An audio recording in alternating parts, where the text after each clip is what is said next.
The Political Economy of Caste, and the research examines the governance of dominated class and state management of violence in post-colonial South India.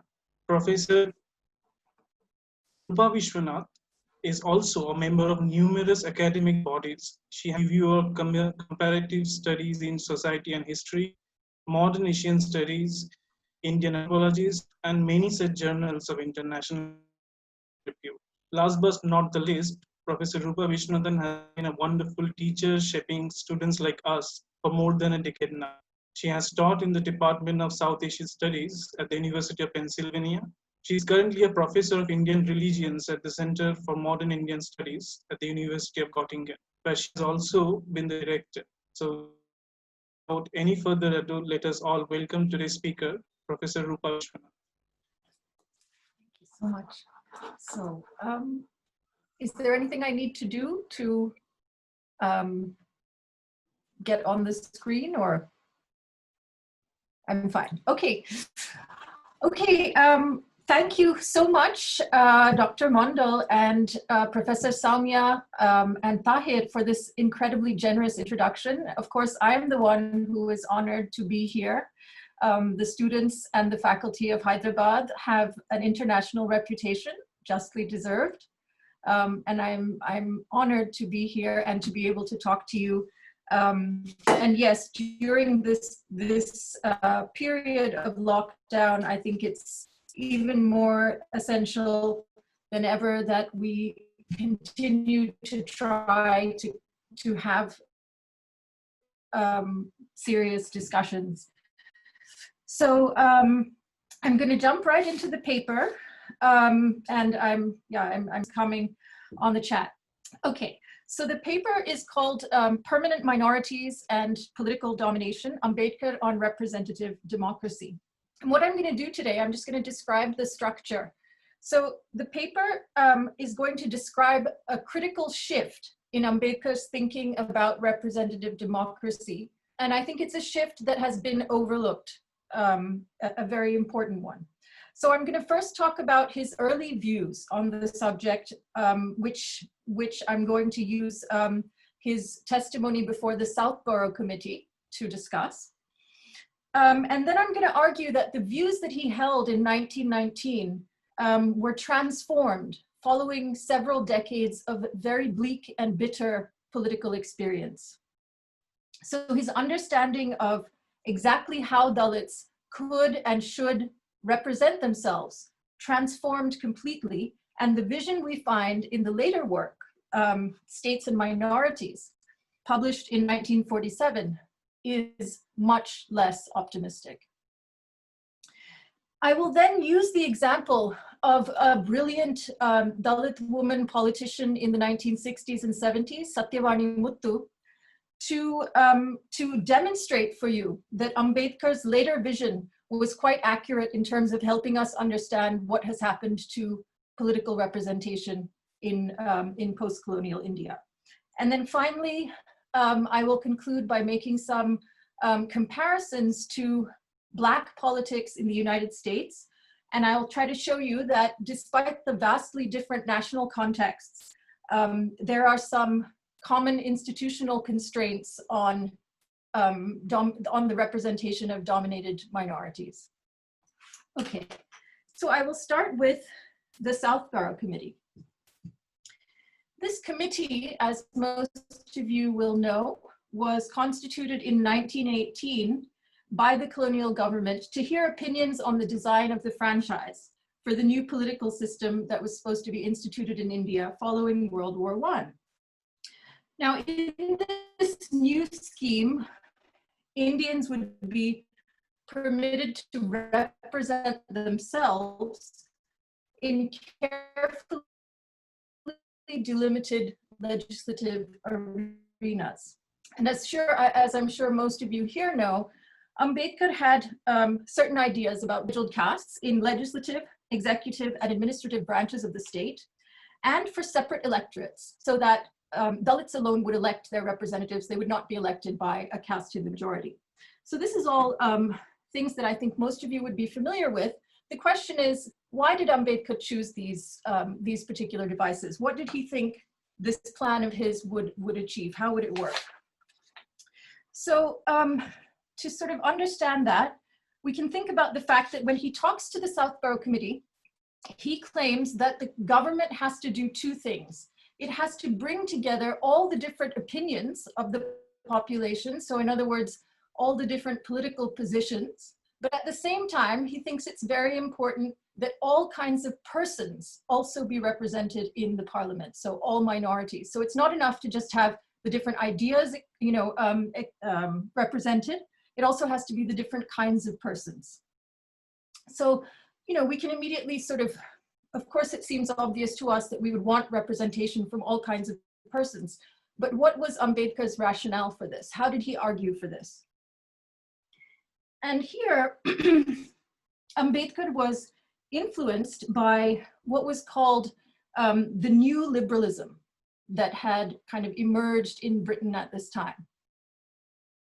So before the franchise was extended across Britain, most conservatives were afraid that the masses wouldn't understand how to vote properly, right? So this was a basic elitist conservative argument against the extension of the franchise. Now these new liberals, whose ideas Ambedkar found very useful, believed that while people's political intelligence, it was important to have a certain kind of knowledge to take part in a democracy, they believed that you could learn, you could acquire that knowledge just by participation.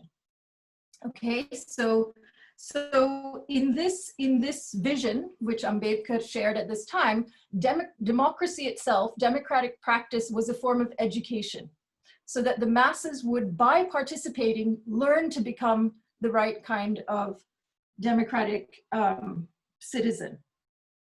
So this was one reason why he felt that people had to participate, because just by participating, it would teach you how to be a citizen.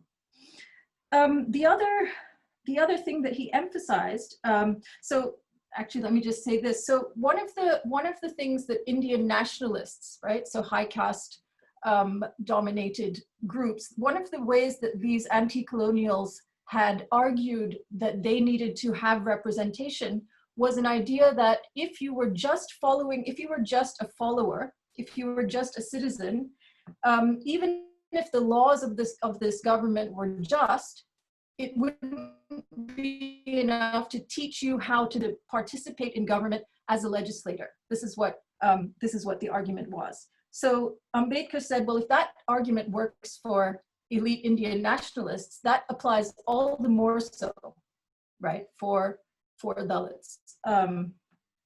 It was important on this basis that they be trained to become not just citizens, but leaders. So these are early arguments from Ambedkar for what we can call a kind of pedagogical democracy, right? A democracy that teaches you to be a democratic citizen through participation. But the way this, in the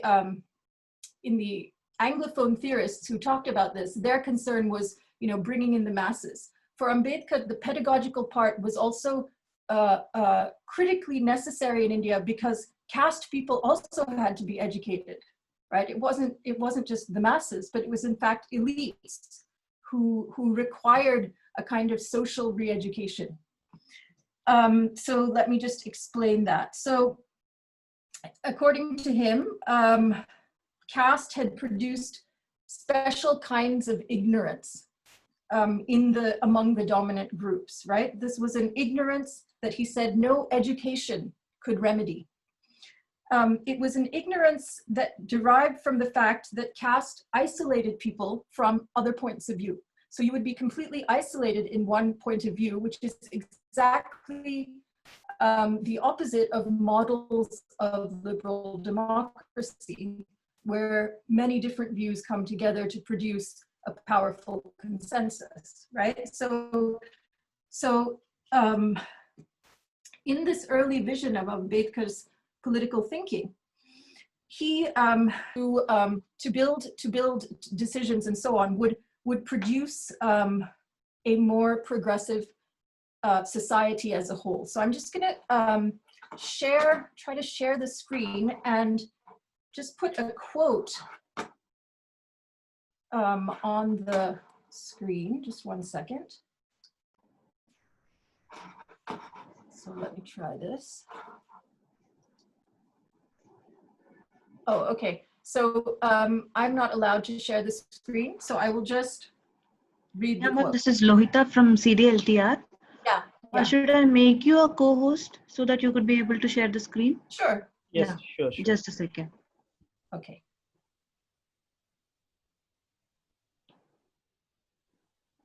Okay, great. Yeah. So, what do you see now? You'll be having a share screen option. Okay, yeah. Okay. So you can see this quote now. Yeah, so this is his explanation of what was supposed to happen through this process of representation, right? These are his words.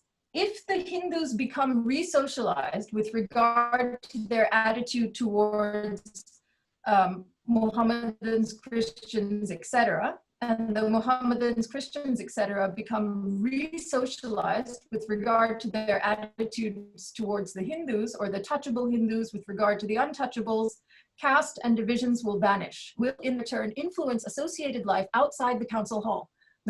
The re-socialization will then be on a larger scale and bring about a speedier end of castes and groups.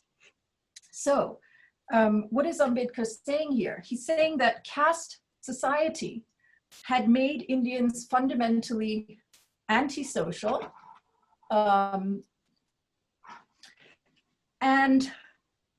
therefore this divided society couldn't be constituted as a national whole, right? So instead, what was required was this political education that would be provided to legislators, in which they'd be forced to socialize and to arrive at collective decisions with others, and this would make them catalysts for the kind of society that democracy required. So these re-educated legislators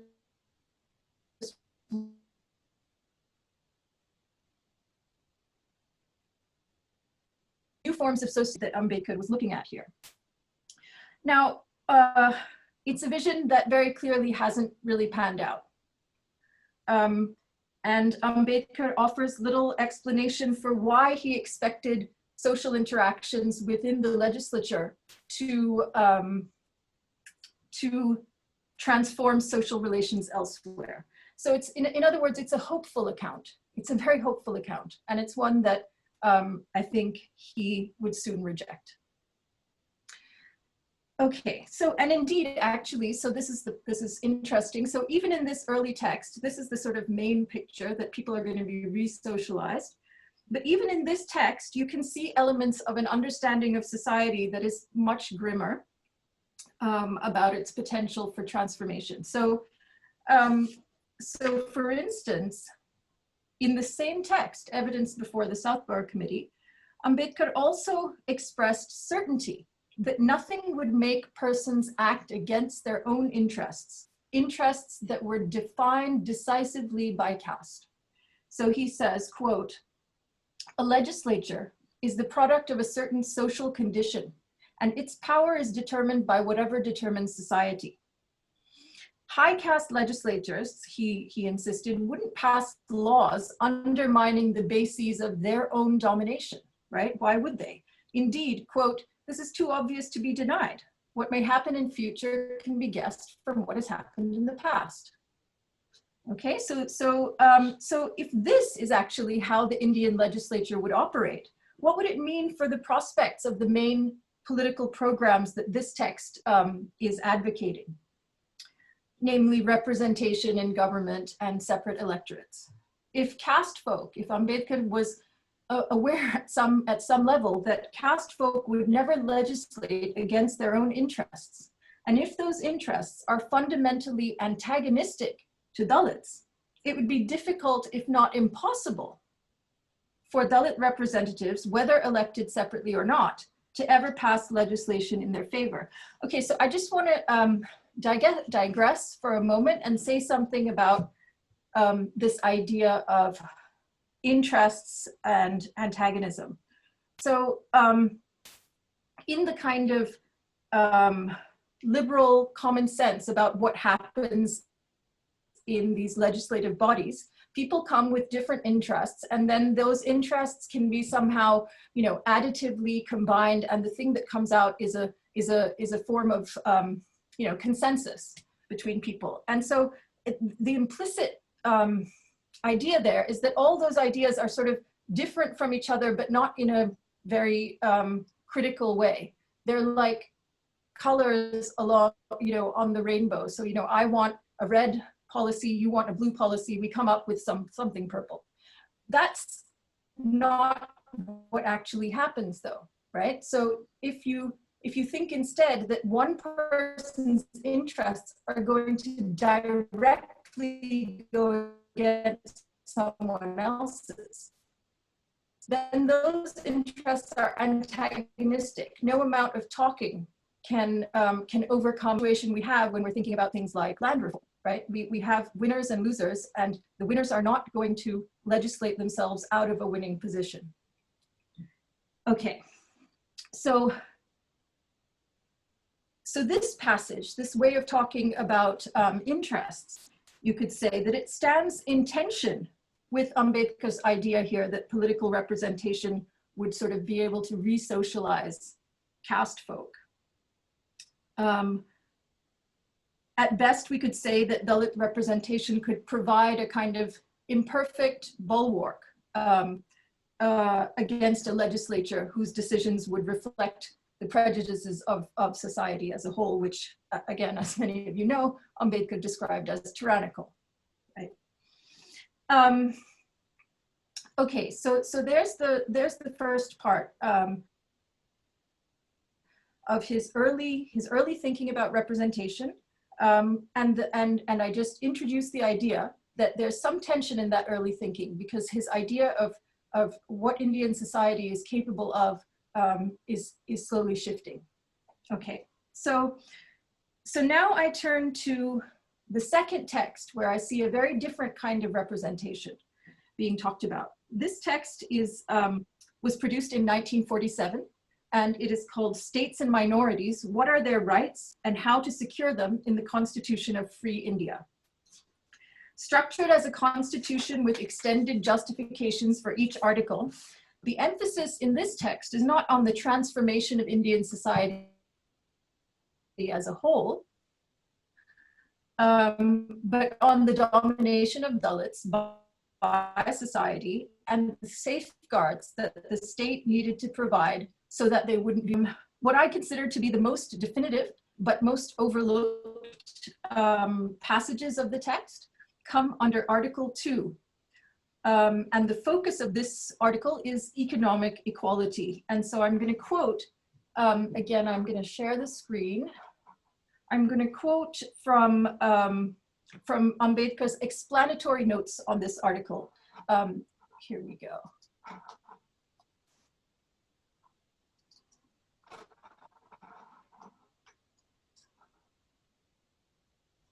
Okay. So here's what he says.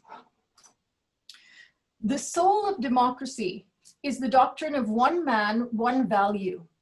Unfortunately, democracy has attempted to give effect to this doctrine only so far as the political structure is concerned by adopting the rule of one man, one vote, which is supposed to translate into the fact, the structure, to take the shape given to it by those who are in a position to mold it. In other words, those who are already at the top of it. In other words, old-time constitutional lawyers believed that the scope and function of constitutional law was to prescribe the political structure of society. They never realized that it was equally essential to prescribe the economic structure of society if democracy is to live up to its principle of one man, one value. Time has come to take a bold step and define both the economic structure as well as the political structure of society by the law of the Constitution. Okay, So democracy in this, what I'm calling this later vision of Ambedkar's, he specifies it's not one man, one vote, right? So the vote is just a token, right? It's not a mark of value. Democracy is not one man, one vote, but one man, one value. The practice of universal suffrage, which is premised on the idea of one man, one vote, doesn't automatically result in one man, one value. This is what Ambedkar is saying, right? He's saying it has to be translated, that one man, one vote has to be translated into one man, one value. And the translation, what makes the translation possible is the voter's economic freedom. So those he calls old-time constitutional lawyers, he says, had made a fundamental mistake in thinking that the political structure of society was independent of the economy.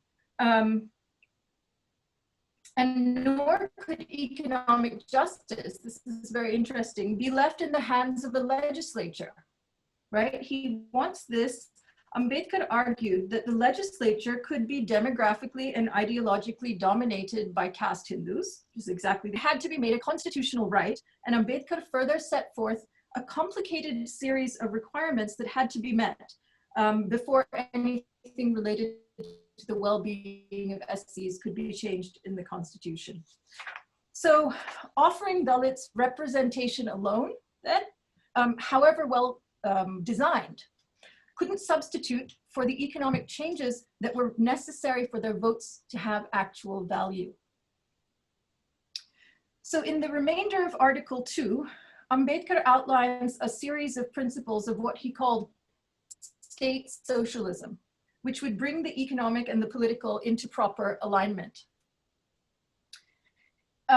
These included the state ownership of key industries and the state provision of insurance, but most important in a country like India was the redistribution of land through state-owned farming. So this went, what Ambedkar was calling for here went way beyond mere land reform. He was really calling for nothing less than the complete destruction of the agrarian property regime. In Ambedkar's proposal, the state would acquire agricultural land and divide it into family farms. I'm quoting here, quote, the farm shall be cultivated as a collective farm. The land shall be let out to villagers without distinction of caste or creed and in such manner that there will be no landlord, no tenant, and no landless laborer, the three categories of agrarian society in India. And it shall be the obligation of the state to finance the cultivation of the collective farms. So now, given that the vast majority of Dalits were landless laborers and that India's largest economic sector at the time was agriculture, Ambedkar was really, we can say that he was calling for agrarian socialism, basically to eliminate the underlying material basis of caste domination. So when Ambedkar was making these proposals, he was well aware that they extended far beyond what existing constitutions protected. But he insisted that this was necessary by emphasizing what he thought were two premises of an ideal democracy. And these are really powerful descriptions of his understanding of why economic rights are essentially linked to political freedom. So, the two premises of an ideal democracy. First, the individual, quote, the individual shall not be required to relinquish any of his constitutional rights as a condition precedent to the receipt of a privilege. Okay, that's very sort of legalistic language. What he's saying is no one should have to give up a basic right just to get something. And he's going to explain what that means in a moment. And he also said, so that's the first of the premises of an ideal democracy. No one should have to give up their rights. The other is the state shouldn't make it possible for some private persons to govern others, right? There should be no people who have authority over others other than the state. Now, Ambedkar explained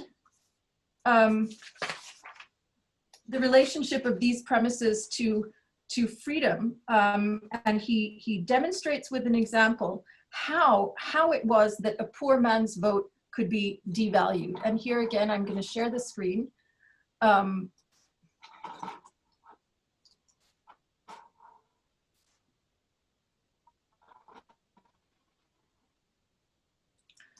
Okay.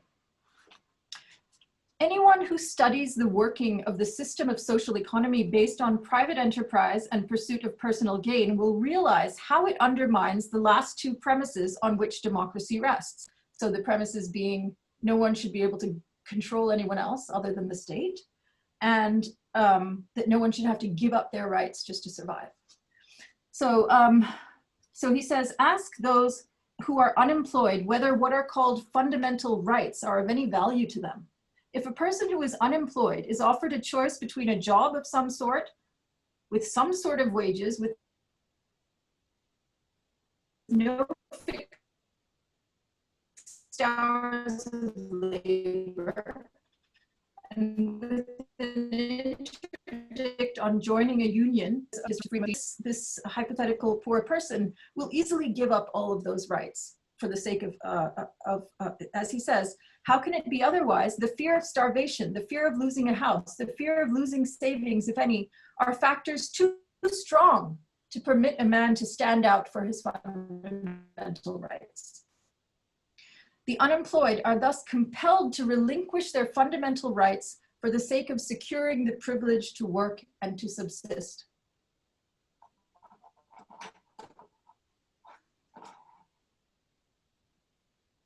So, someone who is not free from poverty is not in a position to struggle for their political rights, simply. For Ambedkar then, economic freedom did not just provide an important support to political freedom, it was the very precondition of political freedom.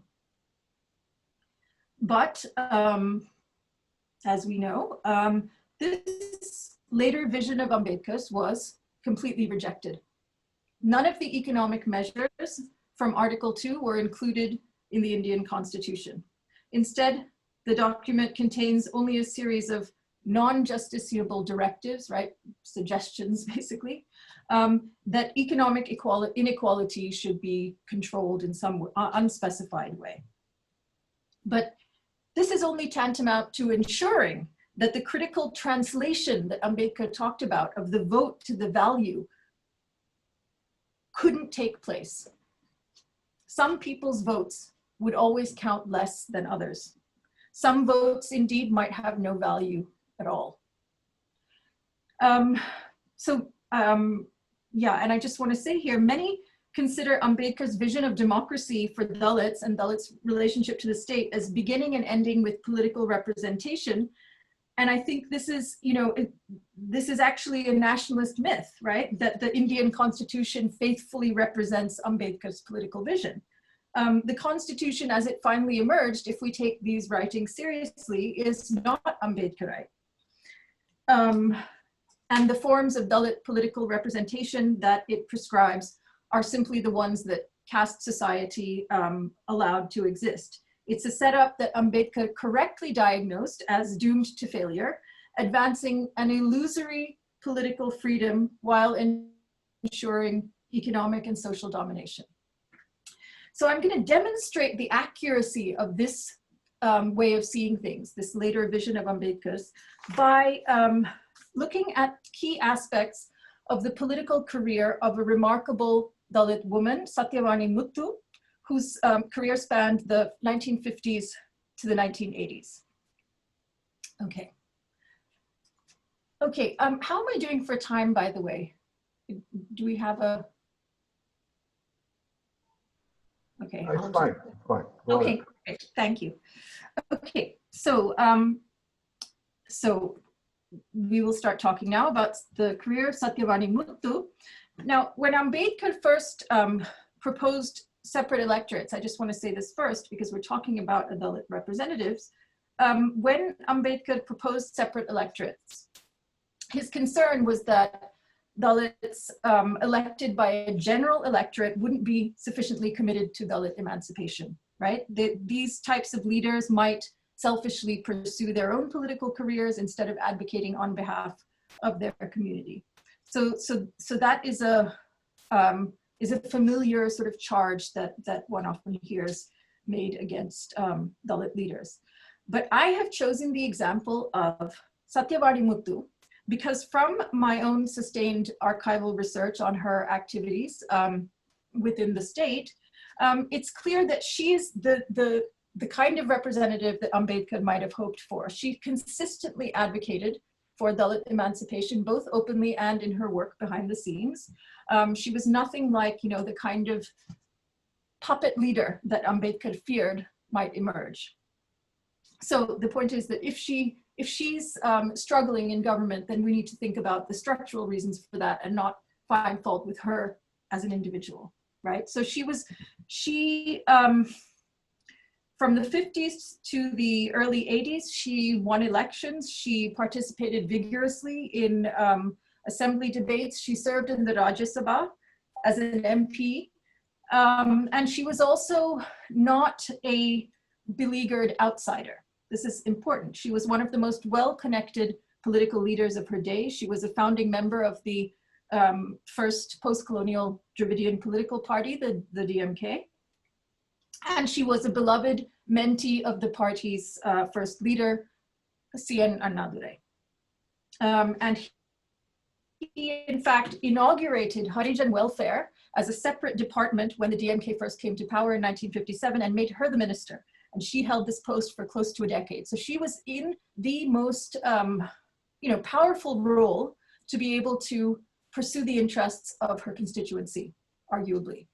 Now let's see what actually happens, right? Okay, so Dalit representatives are very often called upon by their constituents to intervene when they have been the victims of anti-Dalit violence. A case from the archive provides us with just such a typical scene of the governance of anti-Dalit violence, and in describing it, I will show that despite Satyavati Muthu's uncommon vigilance, her efforts to secure justice as a scheduled caste representative were doomed to failure for the very reasons the later Ambedkar envisioned. Okay, in 1972, Dalit villagers, Harijans as they were described in official documents of the time, sent a telegram and a letter to Satyavati Muthu describing a conflict with caste people that they wanted her as their representative to resolve. Now the villagers, these villagers were living in a colony, a Harijan colony near the town of Karlur, and they had sought justice in the aftermath of a violent attack on them by another caste in their village, the Varniers. Children from their colony had strayed into the caste village, and the caste villagers had beat them up before allowing them to go back to the colony. The children's parents were horrified, confronted the villagers to know why their children had been attacked, and in the process, they themselves were also assaulted and ended up in the hospital. In Tamil Nadu at this time, this was a not atypical kind of incident. This was a kind of ritual way for caste folk to define and police the bounds of their local dominance. And this is the sort of letter that Satyavati Muthu received on a regular basis. This was the way that her constituency called on her to represent, and obviously they intended her to be accountable to them, right? This is classically what a representative is. Now, we don't know the details of what happened in that village, but the file contains another letter written by the same colony leader who had previously written to Satyavati Muthu, one A. Kannan, and it was signed by him in the presence of the district collector and several police officials. Kannan's statement describes the original altercation and then explains that the police intervened and were able to reconcile both sides. The final sentences of Kannan's letter read, quote, "Afterwards, the police intervened, they conducted an investigation, the panchayat discussed things, and a conciliation, a rasinama, was effected between the two sides. There's no more enmity between us and nothing further needs to be done with respect to the incident mentioned above, end quote. So having seen many such cases, Satyavani Muthu would have immediately recognized what was going on. This is a familiar chilling pattern in which police shield aggressors from persecution and persuade Dalit victims to drop charges. This is also a precise illustration of what we were talking about before, about Ambedkar's rationale for economic justice, because those who were dependent for their existence on others were willing to forego their fundamental rights when presented with a stark choice between those rights and just basic survival. So the victims of this crime had to sign these documents because they depended on those very people for their livelihood.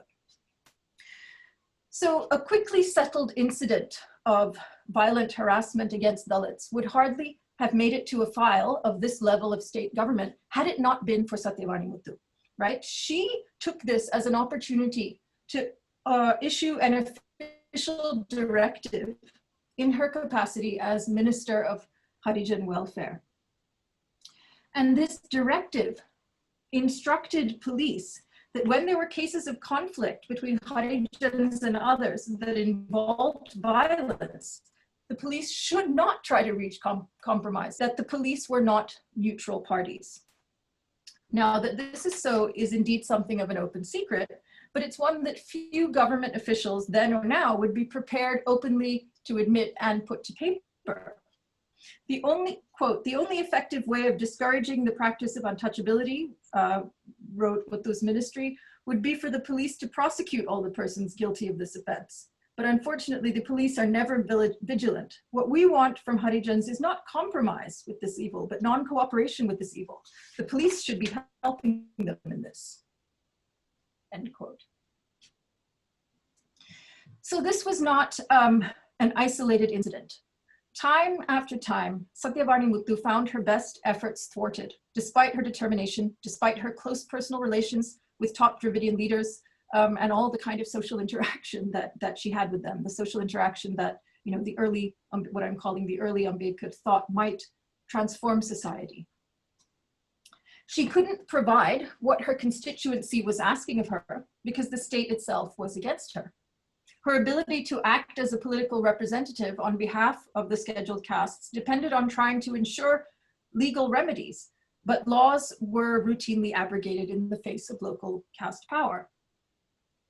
The local bureaucrats who were meant to enforce the laws were, of course, themselves caste folk with strong incentives to abrogate the law to maintain their own local power.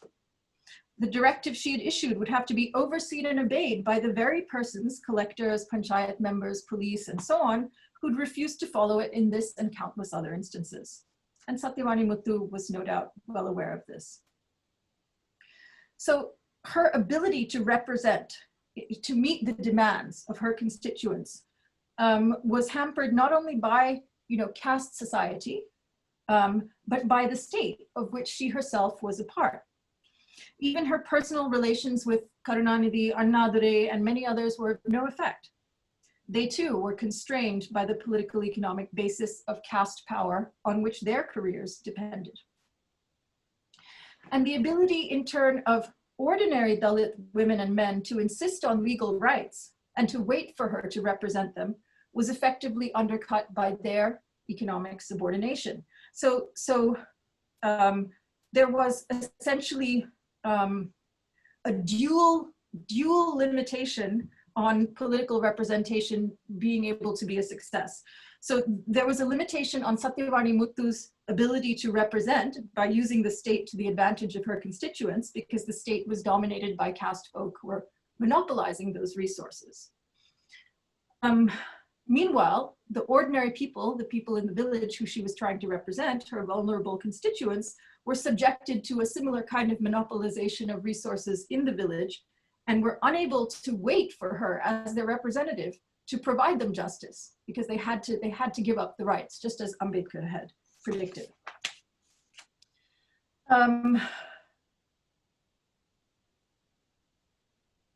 Okay, let me just ask again about how much time more should I take?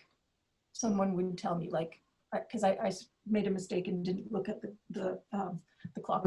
10 more minutes. 10 more? Okay. Yeah. Okay. So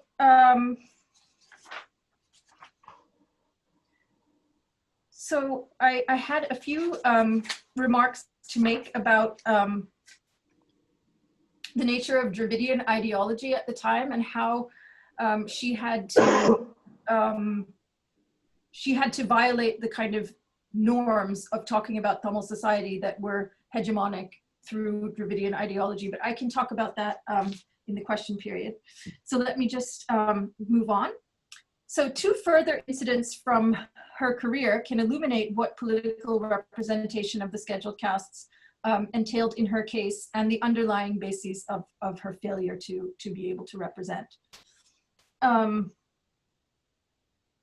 So sometime in the early 1970s, she attempted to address a then surprising but today well-known problem, which was the ongoing failure of government bureaucrats to fill the quotas of positions reserved for SCs.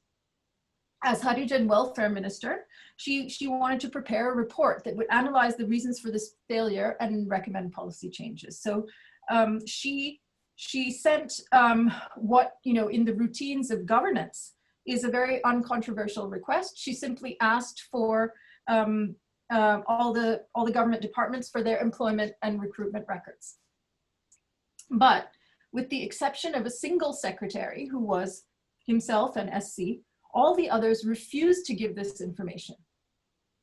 And they even expressed indignation that she seemed to be casting them in suspicion in doing this, right? So she, as a minister, had the legal and bureaucratic authority to demand these reports, but her authority was openly flouted without fear of any consequences. She had, so she thought, an ace up her sleeve. She was a personal friend of the chief minister. And she expected that he would easily understand why this was such an important thing to pursue. And but to her surprise, the chief minister took the side of the government secretaries over her and refused to force them to turn over any information to her.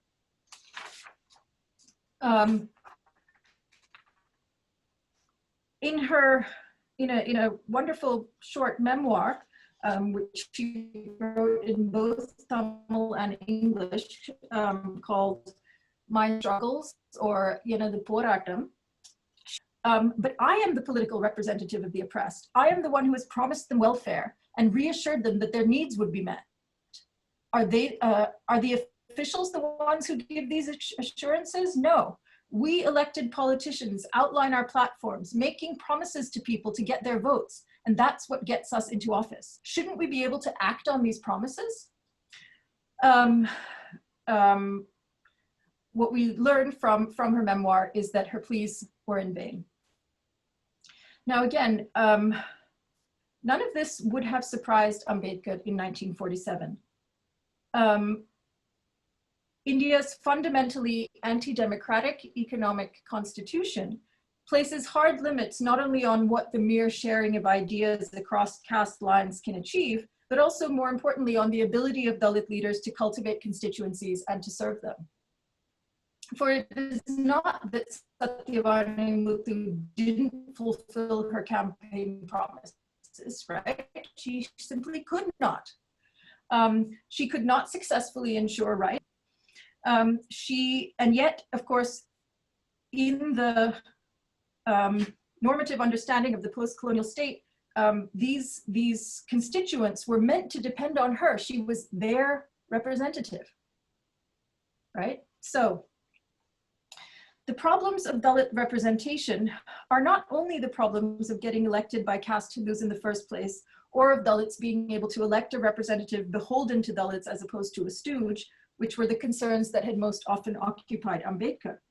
If a politician in a representative government is supposed to ensure her career by creating a loyal constituency, this is what theorists of democracy tell us, that constituents should be able to view their representatives as accountable. For a Dalit politician, this was nearly impossible. Even those who managed to attain the position of an elected official did not have the same opportunities to use the state to create a constituency and render it a loyal and reliable source of votes, as caste Hindus did. Over the course of Satyavani Muthu's career, she saw more and more of her ideas for improving the well-being of the lives of ordinary Dalits through welfare schemes of various kinds, which had central budget funds allocated to them, summarily thwarted. Indeed, money meant for scheduled caste welfare was used for the cultivation through patronage of the backward caste groups that dominate Tamil Nadu's politics today. Okay. So let me just move to the final section. I hope I'm not taking up too much time. So I wanted to make some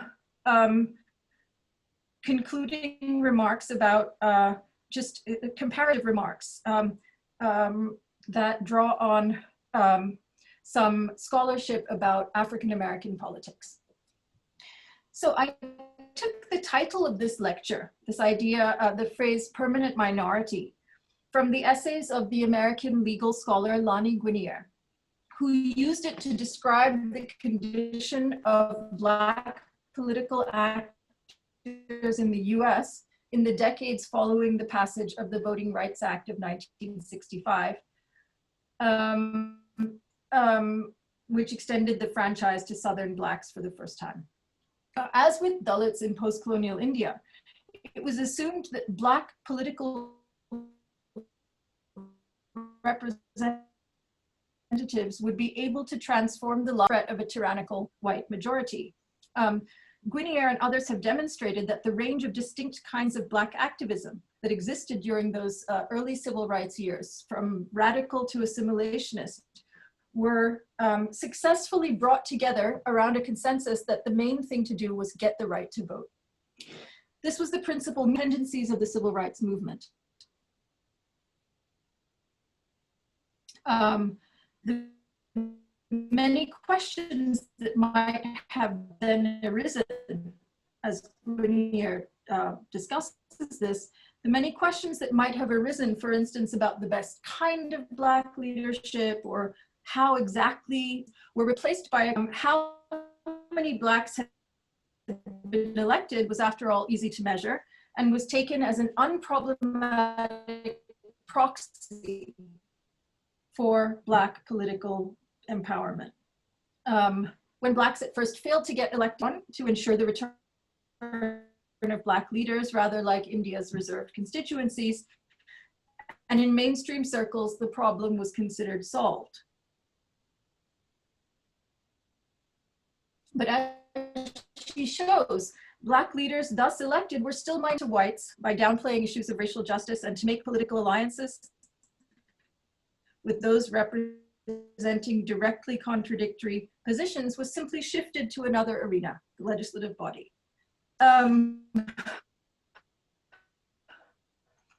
So Black representatives, this is what Guinier, this is how she describes it. She describes them as permanent minorities.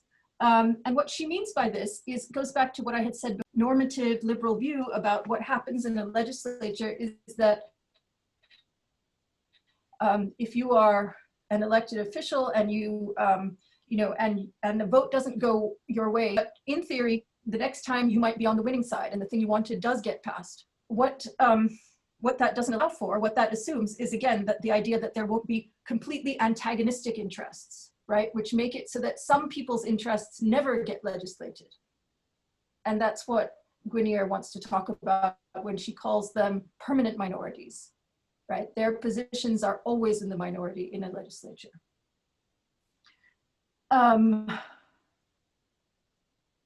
Okay.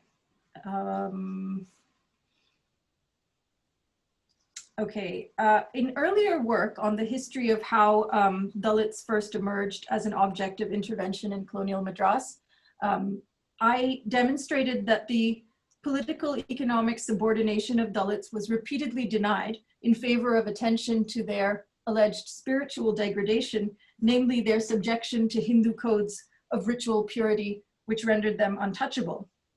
Although Dalit intellectuals in the 19th and 20th centuries have again and again emphasized landlessness and labor subordination, elite reformers, missionaries, and the state pursued styles of intervention that left labor regimes virtually untouched in a national context where the idea of untouchability quickly came to be understood as the defining mark of Dalitness and therefore the most important target of ameliorative policy. As we saw, Ambedkar's definition of political freedom required economic freedom. It was essential to his proposed constitution, not an ancillary benefit to enhance political freedom, but a precondition to it. These articles were never included, and even top-down government funding for Dalits, eminently compatible with capitalism, has not been provided with any systematicity. What Ambedkar had called for, of course, was far more radical, a complete destruction of the rural property regime. Indeed, just as in Satyavani Muthu's time, government funds for Dalit welfare continue to be under or misspent. These historical and political developments have acquired whatever legitimacy and credibility they enjoy by depending on definitions of Dalit subordination that deny the importance of economic justice in the way that Ambedkar wanted to emphasize. We can recognize these developments, in other words, these historical developments, as chapters in a long political struggle to authoritatively define the nature of Dalit subordination so as to manage and constrain official responsibility for it. Thus, C.N. Annadure, Satyavani Muthu's mentor, took pains to explain to her that, quote, the backwardness of the scheduled caste is not due to his economic backwardness. This backwardness is a social issue. There are those who are economically backward even in other communities, but they are not subject to the evil of untouchability, end quote. In light of the historical continuities I am suggesting, I think we can also see that Annadure's remarks follow a pattern, a long-standing tactic of evasion. Now, also, as I've argued in some earlier work, Ambedkar has demonstrated elsewhere in his criticisms of Congressite social reformers that dominant groups have continually sought to define untouchability as the sole essence of Dalit subordination, and to emphasize that its resolution has to come through social transformation and not political action directed at economic redistribution, just as Annadure was doing here. Satyavani Muthu did not explicitly contradict the words of her mentor, and yet the Tamil version of her memoir has as its epigraph the following quote from Ambedkar, expressing almost identical sentiments to those we saw in States and Minorities, drawn from the famous final speech he gave before the Constituent Assembly. Now, this is a very famous quote, and I hope that after hearing my talk, it will mean something different to you than perhaps it had before. Quote, on the 26th of January, we are going to enter into a life of contradictions. In politics, we will have equality, and in social and economic life, we will have inequality. In politics, we will be recognizing the principle of one man, one vote, and one vote, one value. In social and economic life, we shall continue to deny the principle of one man, one value. We must remove this contradiction at the earliest possible moment, end quote. With the benefit of several decades of experience since Ambedkar's time, we can discern that relinquishing questions of economic justice like labor subordination and landlessness have effectively been made a condition of Dalit political participation since its very inception. Minority representation cannot function as the salve for society that Ambedkar may have once wished for, nor even as a bulwark against tyranny, as he hoped it would be in his later life, because quite simply, it has not been designed to do this. Thank you. Yeah, thank you, Rupa, for that, what you call, thought-provoking meditation on the dilemmas of democracy. As it were, as you can see, may direct your attention to the chat window. There are already comments and questions be posed, so which makes my job actually much easier. Do you want me to read them out, or you can actually take from the first comment onwards? Okay, so the if you go back, there is a first comment from B.L. Raju. Yeah, may I also request some of you to change the name so that it is a little what you call funny to address a Lenovo. So unless that is the actual name or the font name, so if you can change the name to your name, it will be more personalized comment. There is one from BL Raju. Okay. You can see that. The present, okay. It's more of a comment and a question, yeah. Ideal democracy. Oh, it's a good one to begin with, and also a very hard one. So BL Raju asks, the present socio-political ecology is negating the ideal democracy envisioned by Dr. Ambedkar. How can that ideal democracy be restored? I wish I could give you an answer that would tell us all exactly what to do, but I think, you know, one thing obviously that I'm trying to do and what we can all try to do is to recognize some of the limits. I'm sorry, I couldn't give you a more concrete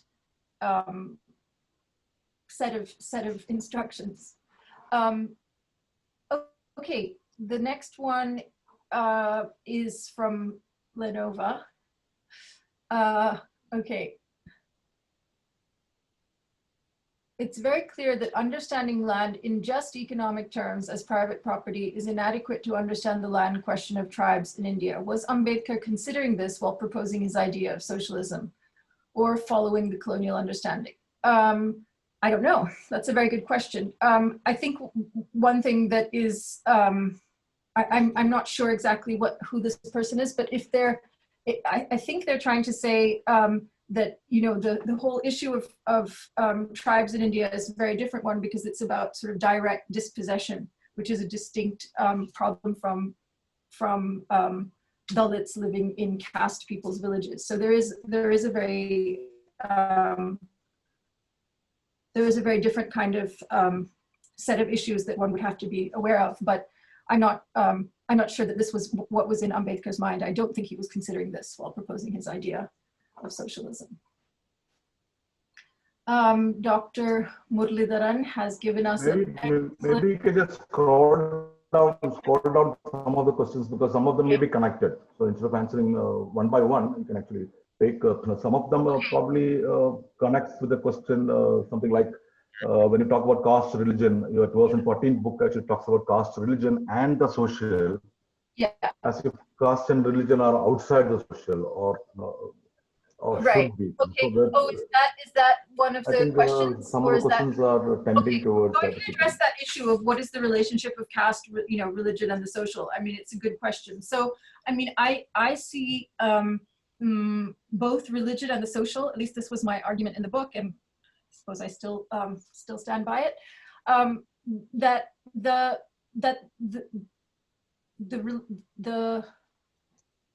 the idea, right? So obviously there's a social world or a religious sphere. I mean, these are social constructions, normative ideas about what belongs in this aspect of human existence.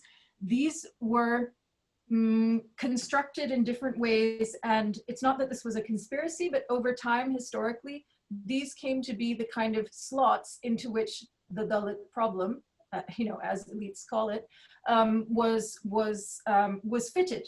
Right, so it was always so. It's not that I was necessarily trying to sort of have a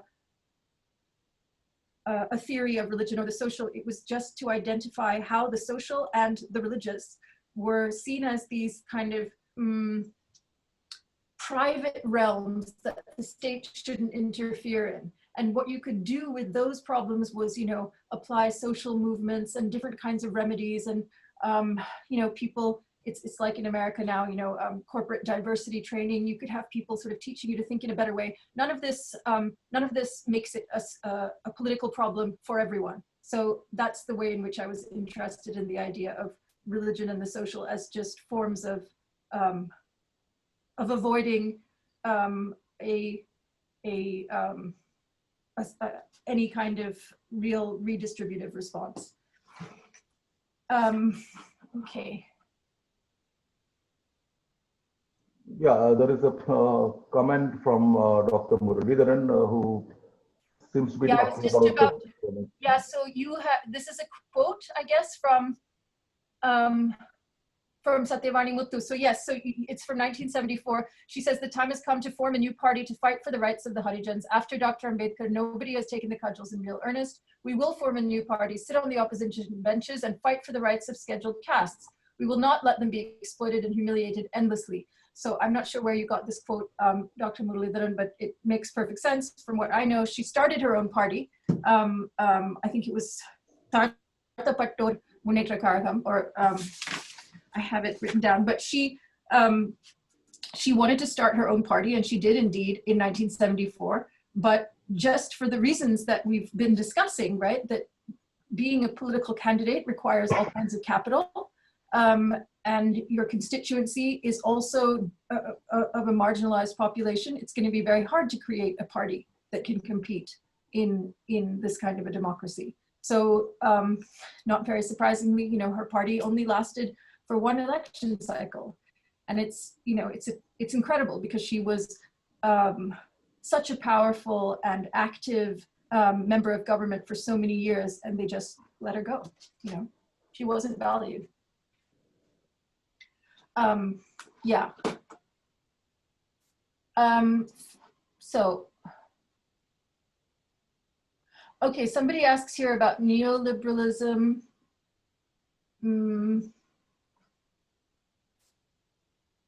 I'm not sure, I mean, I'm just seeing how many questions there are. Okay, there aren't that many questions, so I'll try to address most of them. So, someone asks about neoliberalism and is Ambedkar justified? He's not influenced by neoliberalism, he's influenced by liberalism. There's two very different things. So yeah, I won't try to explain that, but they are two very different things. Neoliberalism, at least the way I understand it, is a certain theory about economics, which is distinct from liberalism, which is more of a sort of political philosophy about how to have a society that also protects individuals and minorities. Gosh, okay. Yeah. Could you speak a little more about the notion of minority? Yeah, this is, okay, there was a question, this was from, who's the question? Oh, Parthasarathi Muthukarpan. Yeah, okay. Hi.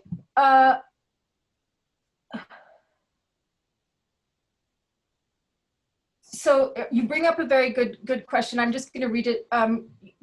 How do you conceive minority? How did Ambedkar conceive it? What do you think Ambedkar's views on minority at the level of language, DMK politics centers on the anti-Hindi, anti-Brahmin ideology, or at the level of religion? So I can say that, I mean, it's very similar to what I said about religion and the social. In a way, I'm not interested in you know, I don't have a theory of the minority. I'm interested in how Ambedkar used it, and I'm interested in it because he saw an analogy between Muslims as a minority and untouchables as a minority, and thought that they both required protection in a certain way. The DMK politics, gosh, that's a kind of a big can of worms to go into, but I think, I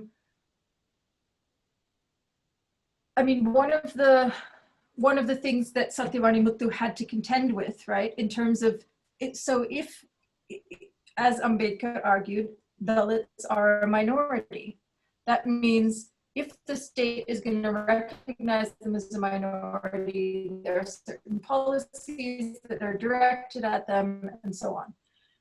The ideological premise, differences among the non-Brahmin whole, right? So there's the important social division is between Brahmins and non-Brahmins in Dravidianist ideology, and the differences among non-Brahmins are not politically salient. At least that's the normative ideology.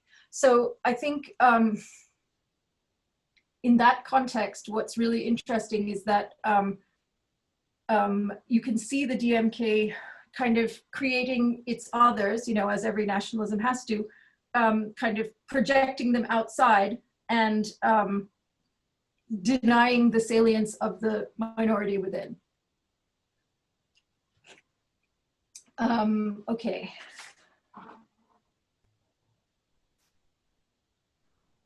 yeah, questions are piling up. May I request participants to what do you call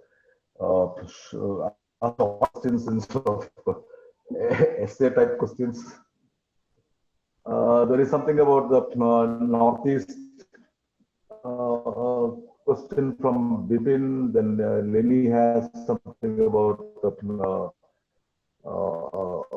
the last part. How does moving out or rejecting caste cultures with Ambedkar? Okay, so I will. I'll take this one from Bipin and then Lenny. Yeah, I mean, if someone can just tell me, I will, just do them in the order that I'm told. Okay, so this is a question: is Ambedkar aware of race issues when he was writing, particularly towards the close of independence? When I talk about race, I have the stock of Northeast India in mind. So this is a really good question, and it's a difficult one to answer because even what people, Ambedkar was aware of race issues, and there are other scholars I can recommend who've really looked at this very well. But I think he was very clear when he was talking about caste that the thing that needed to change was the total isolation, and he felt that even that that was unique to India. I am not sure what to really say about the Northeast, except that obviously races are all social constructions. So it's interesting to me to think about how the Northeast is racialized, in the common sense of nationalist India, that they are seen and talked about as a different race. But I think we need to work on that more, definitely. Lenny.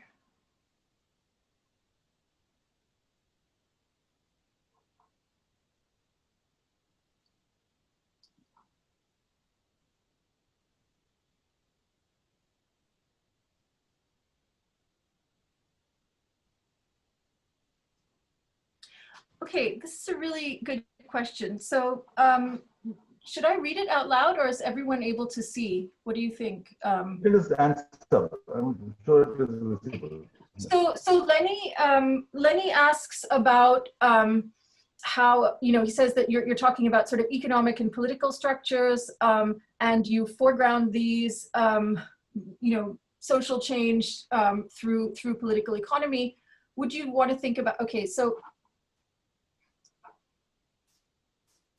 so the issue is not whether there is cultural and religious hegemony. Of course there is. The question is whether what are the best strategic ways to break that hegemony? And I think just as a kind of historical principle, when we look at the fact that over and over again, we are kind of invited to see caste as a matter of cultural and religious hegemony, right? This is the kind of common discourse about caste. And so it's not that there isn't a cultural and religious hegemony. It's just that that is seen as the target of remedial measures much more than anything else. And it's sort of a glaring omission, right? So if you want people, if you think about sort of issues of dignity and respect, which are so crucial to sort of daily life. I mean, you want to have people not be vulnerable to being abused. And it just, the example of Kadalur, this small incident, she would have seen hundreds of letters like this. The fact that those people couldn't wait for a legal remedy because they just had to survive. I mean, to me, this is, this means that it's really essential to recognize the things that that are diverting our attention from other things. So it's not necessarily that there isn't, that it isn't important to challenge the hegemony. But my question would be, well, let's take the example of Tamil Nadu, right? So the hegemony certain kinds of things has been challenged, but do we have a massive sort of institutional or structural social change to show for it? I would argue not, right? That certain kinds of cultural criticism haven't gone far enough in actually changing the life chances of people. But Lenny, this is really an excellent question, and obviously, you know, there's a lot to debate, especially with your own work as well, where I think, you know, Lenny, when he's asking about what was the word you used, moving out or rejecting caste cultures. I think, you know, it's fascinating. I think I've even talked to you about this, Lenny, but you know, you see this with many important Black intellectuals as well, right? That people who've had the opportunity, and Ambedkar himself, people who've had the opportunity to get outside of a caste culture and live elsewhere can come back with a new kind of critique, can come back enriched in some ways. And this is obviously a really important source of new ideas, right? So if you think about the transformations in the Dalit movements, you know, in India since independence, obviously there's been so much cross-fertilization with international building of international solidarities of different kinds, which involve intellectuals being able to go outside caste society and imagine something else, and of course even to imagine casteless societies within India, as Ayodhya Das did. Yeah, thank you, and for the participants, all the participants as well. There are questions still remaining, and one of the requests is that would you mind sharing your email ID so that some of them can contact you. Then you can just type in that whichever ID you want. Okay. One or two people have asked that question. Okay. Now, unfortunately, we have to wind up. One more question.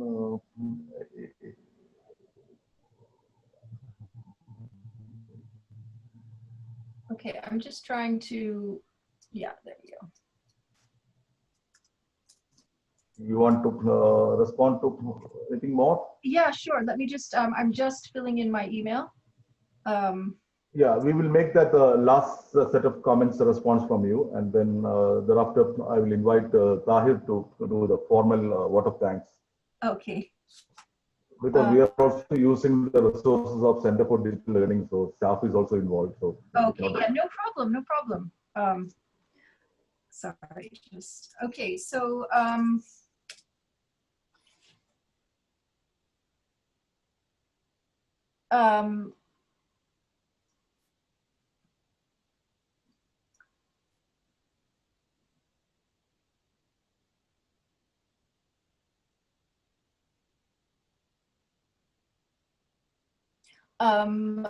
there's one.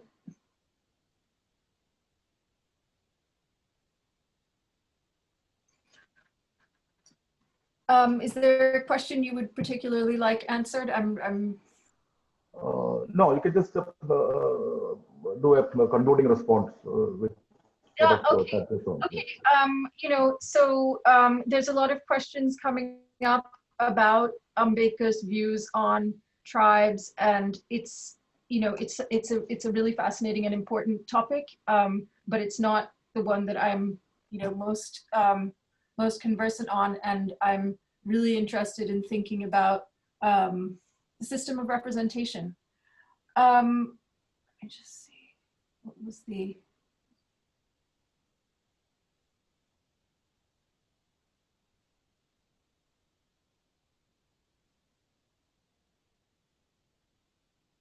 Okay, yeah, no, I think I will just leave it at that. Thank you all so much for these excellent questions and for listening, and I look forward to hearing from some of you. Yeah, thank you.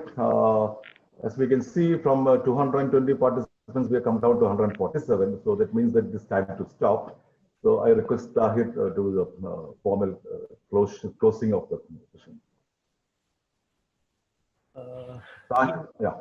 Yeah, it's actually very formal.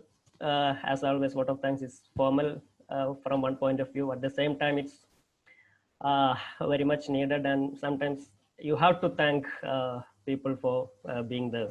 So first of all, I thank Professor Rupa Viswanath for accepting our kind invitation and giving us your valuable time and sharing your valuable thoughts with us. And yeah, we thank you, Professor Rupa Viswanath. I thank Professor Somedachama, who is the head of CCL and who chaired this session. And I thank Sayandan, who introduced Rupa Viswanath. I also thank Professor M.T. Ansari, who managed the Q&A session. And as you know, it is indeed a difficult task as well. I particularly thank two staff from CDLTR, Lohida and Karthik. They set up this whole Zoom meeting, and they helped us with all the technicalities. I thank Lohida and Karthik. Thank you very much. And all the participants. You should add that we'll be using them more and more. Yeah. Yeah. And all the participants who have joined here for the program. And we hope to continue this lecture series, and we hope to see you in the future talks as well. Thank you all.